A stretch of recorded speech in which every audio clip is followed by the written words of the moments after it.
Bem-vindos às Conversas da Diáspora. Esta é a penúltima das 50 entrevistas biográficas que estamos a realizar todas as semanas, desde janeiro, com personalidades que nasceram nas nossas ilhas e se afirmaram nas nossas comunidades. Como é natural, em função da distribuição geográfica da diáspora açoriana, mais de metade dessas entrevistas, 28, tiveram convidados imigrados nos Estados Unidos. 12 na Califórnia, 7 em Massachusetts, 6 em Rhode Island, 1 em Connecticut e 1 no Indiana. Esta semana regressamos ao estado do Indiana para conhecermos o feialense Nuno Muniz, que é professor associado de investigação em inteligência artificial na Universidade de Notre Dame. Já passaram por aqui outros professores universitários naturais dos Açores e radicados na América do Norte. Por exemplo, nos Estados Unidos, Onésimo Teotónio Almeida, Dinis Borges, Franco Souza, Francisco Cota Fagundes e Dulce Maria Scott. No Canadá, José Carlos Teixeira, Maria João Dodman e Irene Blair. Até já estivemos com outros 2 professores universitários naturais do Faial e radicados noutros países, Conceição Flores, no Brasil, e Jacome Armas, na Dinamarca. Mas nenhum deles se dedica à investigação académica em inteligência artificial, como Nuno Muniz. Nuno Muniz nasceu há 35 anos na Ilha do Faial e fez estudos superiores na cidade do Porto. Em 2012, completou o seu mestrado em Engenharia Informática no Instituto Superior de Engenharia do Porto, recebendo um diploma de mérito por excelente performance académica. Em 2017, completou o seu doutoramento em Ciências de Computadores na Faculdade de Ciências da Universidade do Porto, sendo a sua dissertação premiada no Portugal Challenge. Enverdou, então, pela vida académica. Entre 2017 e 2022, foi professor auxiliar convidado na Faculdade de Ciências da Universidade do Porto, além de co-coordenador do Data Science Hub e de fundador da Comissão para a Diversidade e Inclusão no Instituto de Engenharia de Sistemas e Computadores, Tecnologia e Ciência do Porto. Já recebeu múltiplos prémios, tanto pela sua carreira académica como por transferência de tecnologia. Por exemplo, foi menção honrosa do Prémio Fernando Nicolau 2023 da Associação Portuguesa de Data Science e vencedor do World Summit Awards 2019 e do Prémio Arquivo.pt 2019, pela aplicação meuparlamento.pt, em que foi autor. Foi presidente da Conferência Portuguesa de Inteligência Artificial, que decorreu exatamente na sua Ilha do Faial, em setembro passado. E foi exatamente no ano passado que decidiu emigrar para os Estados Unidos para se tornar professor associado de investigação na Universidade de Notre Dame, no norte do Indiana, onde também já lecionou a cadeira de História de Inteligência Artificial. Notre Dame é uma das mais prestigiadas universidades da América e do mundo, uma universidade particular católica, fundada em 1842, com mais de 1.200 docentes e mais de 11.700 estudantes. Aqui, Nuno Muniz é também diretor do Laboratório de Ética e Tecnologia e diretor adjunto do Centro de Dados, Análise e Aprendizagem. Mas vamos conhecer melhor como tudo começou. Professor Nuno Muniz, muito obrigado pela sua disponibilidade para esta nossa conversa. Obrigado pelo convite. Bom, o senhor cresceu no meio de computadores, entre tecnologia e aparelhos da empresa de informática do seu pai, na cidade da Horta. Foi exatamente aí que apanhou o vírus da tecnologia informática? Acho que sim, enfim, ter crescido à volta de tudo isso certamente foi a grande influência de todo este percurso, não é?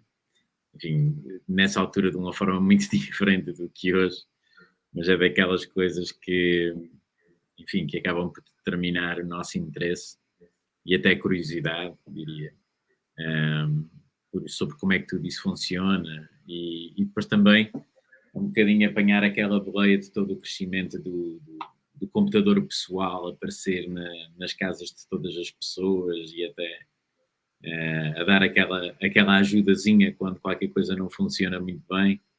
E acho que esse sentimento ou essa capacidade também de poder ajudar algumas pessoas nesse tipo de problemas acabou por ditar um bocadinho isso. Mas pronto, haviam as outras opções. Parece que também tinha pensado em estudar História, mesmo Música. Porquê é que a Engenharia Informática ganhou? É uma excelente questão. Eu acho que era o amor mais antigo, digamos assim. A história era certamente, e continua a ser qualquer coisa que me interessa bastante, um bocadinho tentar perceber a raiz de algumas coisas, ou a raiz de alguns problemas, é sempre qualquer coisa que me interessou. E depois a música, enfim, como quase todas as casas nos Açores, há sempre alguém que ou está no folclore ou está numa filarmónica. No meu caso não é diferente. No meu caso era uma filarmónica e depois Conservatório da Horta, etc. Mas honestamente, a parte de ciência de computadores e até engenharia, na altura o primeiro amor até foi um bocadinho mais engenharia do que propriamente ciência de computadores, acabou por prevalecer. E exatamente por isso seguiu então para a região norte do continente português, onde realizou, aliás, a sua completa formação académica de licenciatura, mestrado, doutoramento e pós-doutoramento em ciências de computador. Hoje, já com uma certa distância, o que é que pesou mais na sua vida? A infância na Horta ou a juventude no Pico? No Porto, aliás.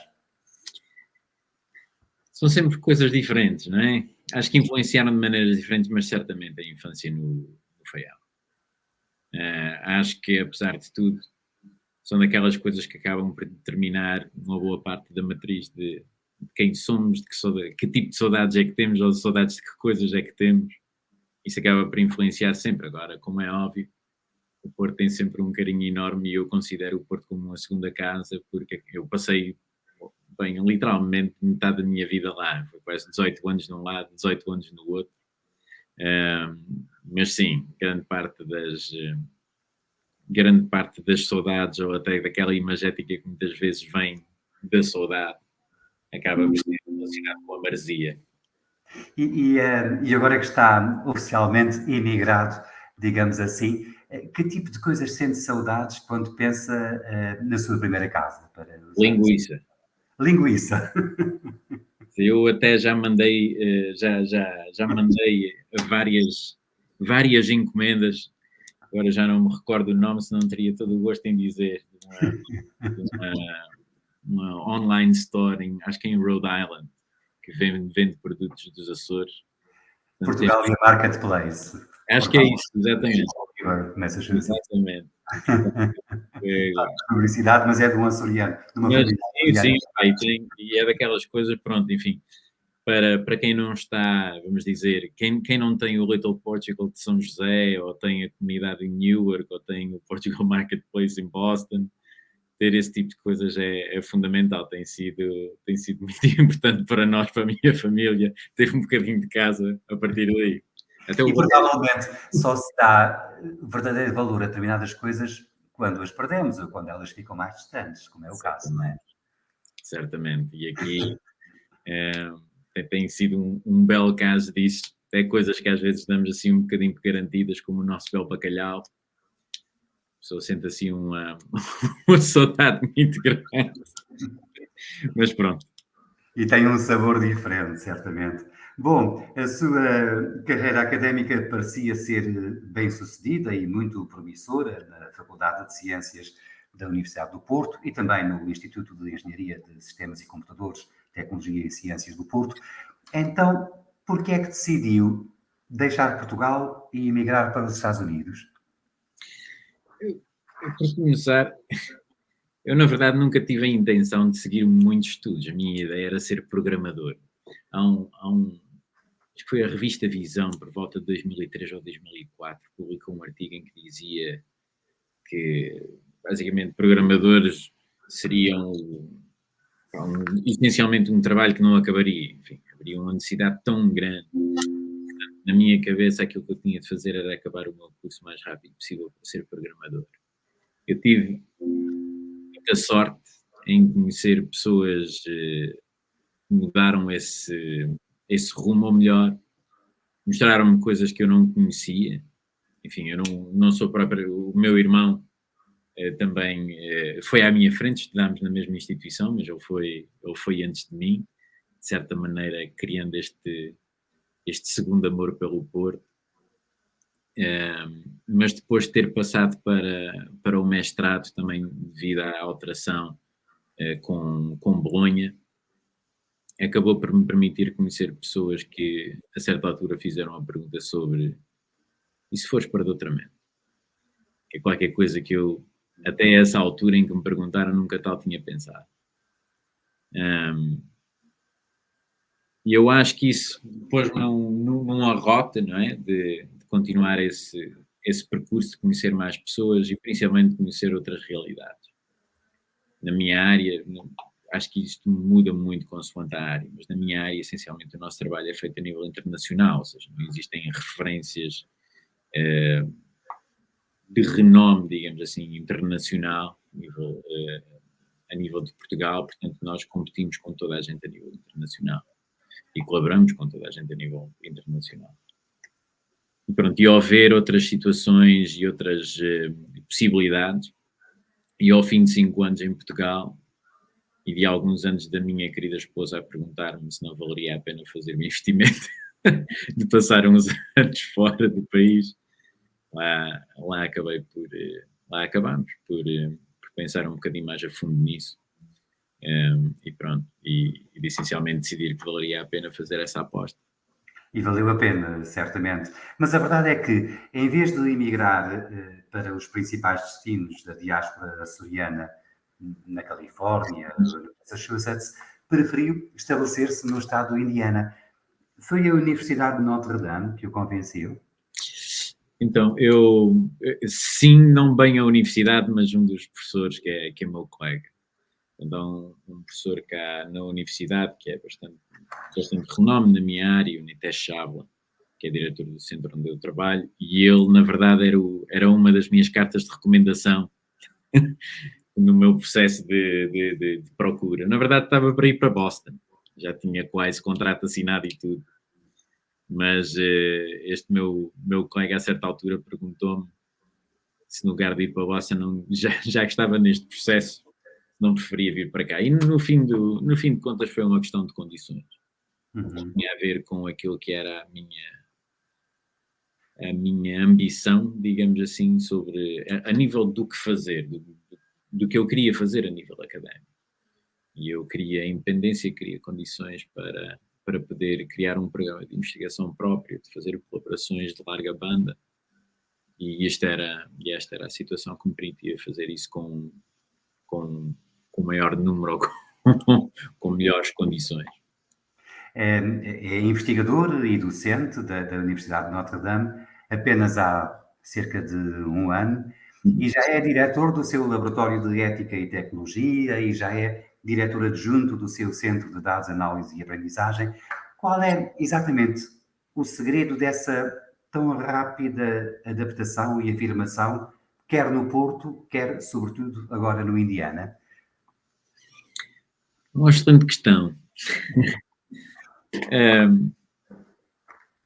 Acho que muitas vezes essas coisas acabam por ser um bocadinho uma mistura de sorte e de empenho. Tinha um professor de clarinete no conservatório que dizia sempre que o virtuosismo não tem a ver com um talento. Dizia que o virtuosismo é 99% de trabalho e 1% de talento. E a verdade é que nós, em Portugal, devido muitas vezes às parcas condições que temos para fazer ciências, as pessoas acabam por desenvolver uma capacidade bastante intensa de trabalho. E métodos de trabalho e capacidade de trabalho que depois, quando chegamos a este tipo de situações, as pessoas reconhecem, agradecem, e no caso da Universidade de Notre Dame, vão o passo seguinte, que é recompensar por isso a nível de responsabilidade. E é algo que eu estou bastante agradecido, porque é isso que tem essencialmente acontecido, ou seja, o meu crescimento pessoal e académico aqui tem sido sempre acompanhado por, ok, se consegues fazer isso, gostarias de então fazer isto. Ok, gostaria. E neste caso, agora a última, essencialmente eu agora estou como diretor do laboratório conjunto de Notre Dame e da IBM em ética de tecnologia, e tem sido um desafio enorme, mas muito, muito prazeroso, digamos assim. Certamente tão desafiante quanto desgastante, mas quanto interessante também, sem dúvida. Exatamente. Tem que ter sempre uma mistura dos dois. Essa sua facilidade de adaptação à vida académica nos Estados Unidos também se verificou ao nível da sua integração na sociedade americana? Aí já nem tanto. Eu acho que há uma... Os Estados Unidos, eu fiz um costa a costa dos Estados Unidos em 2019, pelo sul dos Estados Unidos. E eu acho que percebi perfeitamente aquilo que costumam dizer, que os Estados Unidos é uma coletânea de países. E é. Ou seja, é um país relativamente recente, inclusive, e, portanto, existem muitas assimetrias na maneira como as pessoas... ou seja, nas tradições, na maneira como vivem as cidades, por exemplo. E quando estamos a falar do norte do Indiana, estamos a falar de algo que não quer dizer completamente, mas tem uma série de características que são tremendamente diferentes daquilo que nós estaríamos à espera, tendo em conta aquela percepção que costumamos criar de que a Europa e Estados Unidos andamos lá mais ou menos bem. Não é bem a mesma coisa, mas anda lá perto. Não é verdade. As pessoas têm uma maneira muito diferente de viver as cidades. Dou um perfeito exemplo. Passeios. Nós, para o bem ou para o mal, quer dizer, enfim, em algumas cidades maiores é um bocadinho difícil, mas temos a ideia de mobilidade nas cidades, ou seja, das pessoas usufruírem da cidade, andarem pelas cidades. E aquilo que eu vejo muito cá, muitas vezes, é a centralidade do carro. Ou seja, uma pessoa que não tenha carro não consegue fazer vida cá. E é daquelas coisas que ao início é uma mudança de paradigma tão grande a nível de como as pessoas devem viver e devem fazer a sua vida, que demora um bocadinho até uma pessoa se habituar e encontrar espaço enfim, para mudar e para se adaptar a essas coisas.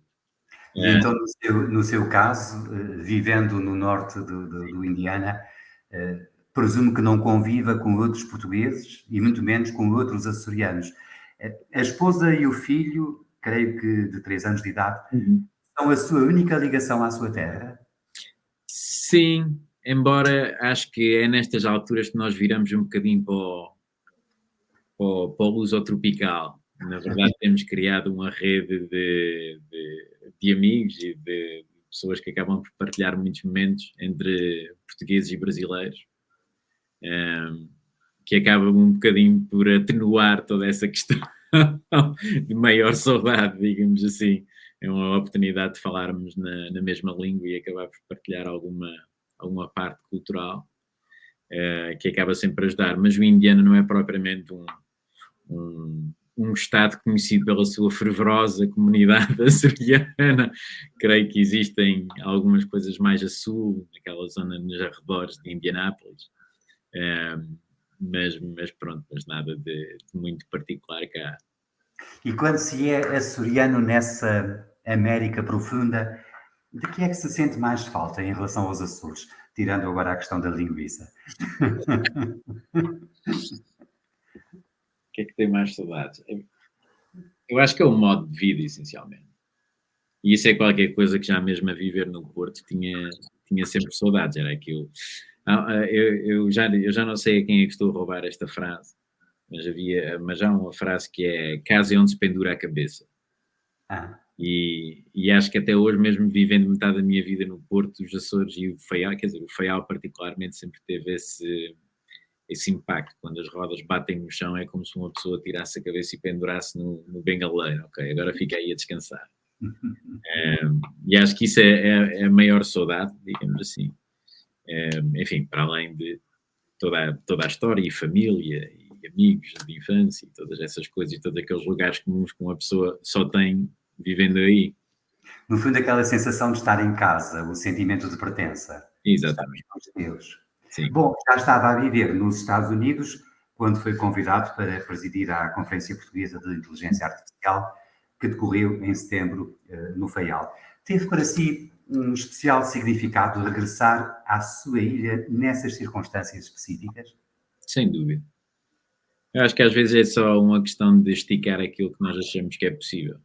Eu costumava brincar com algumas pessoas lá que aquilo que nós conseguimos fazer em conjunto, enfim, a minha equipa e a equipa que nós construímos, tinha uma pessoa do Faial, eu e o Gui Menezes, portanto, 2 pessoas, mais 2 pessoas de São Miguel, José Cascalho e o Armando Mendes, que são professores na Universidade dos Açores, e a gente costumava brincar, costumava-lhes dizer que aquilo que nós conseguimos fazer foi nada mais, nada menos do que tornar a Horta a capital da inteligência artificial durante uns dias. E, portanto, isso tem sempre um gosto particular. Não por um sentimento só de conseguimos, mas porque eu acho mesmo que foi importante aquele momento. E tinha a ver toda esta comunicação e toda esta organização vinha um bocadinho na sequência de uma série de contatos que já tinha feito com o Rui Menezes, que é diretor do Oceanos. E eu acho que foi extremamente importante perceber de que forma é que essas possíveis colaborações estão lá e de que forma é que fazer um evento deste tipo e desta magnitude às vezes pode ter um impacto que à primeira não é visível. São aqueles encontros, né? Aqueles pequenos encontros, uma pessoa conhece uma pessoa ali, conhece uma pessoa ali, concorda, discorda de algumas coisas, etc., mas fica com contato e às vezes há qualquer coisa a seguir que se torna bastante importante. E, portanto, para mim foi particularmente importante essa capacidade de juntar estas pessoas todas, apesar de tudo, foram 120 pessoas, creio eu, que passaram pela conferência. Portanto, o que é sem dúvida importante e marcante para o Faial, para os Açores. Bom, temos estado a falar do seu percurso de vida, mas vale a pena falarmos também da sua opção de vida, a investigação académica, especialmente na área da inteligência artificial. Para as pessoas que nos acompanham e que possam não estar minimamente conhecedoras desse admirável mundo novo, o que é basicamente a inteligência artificial? Excelente questão. Posso dizer já que é para miúdos, para quem não saiba mesmo. Isso, eu posso começar por dizer que a inteligência artificial não é o exterminador implacável. Ok, isso já exclui a partir da boa parte daquilo que podemos estar a pensar. É o mais simples que eu tenho de dizer. A inteligência artificial é uma área de estudo, uma área de investigação e de aplicação, bastante mais recentemente. A ideia é até que ponto é que computadores conseguem simular capacidades humanas, embora não se restrinja simplesmente à emulação ou à simulação dessas capacidades que são específicas à nossa condição humana. E a inteligência artificial evoluiu muito ao longo dos já mais de 70 anos que tem. Desde trabalho mais teórico devido à falta sequer de capacidade computacional para confirmar algumas coisas, até sistemas de regras em que tínhamos pessoas a inserir um conjunto de regras para tentar chegar a algum lado, até aquilo que é mais comum hoje em dia, que é a aprendizagem automática. A aprendizagem automática é simplesmente nós termos, enfim, existem várias abordagens dentro daquilo que é a aprendizagem automática. Eu vou-me referir à mais simples, que é essencialmente retirar regras de dados. Isto é o quê?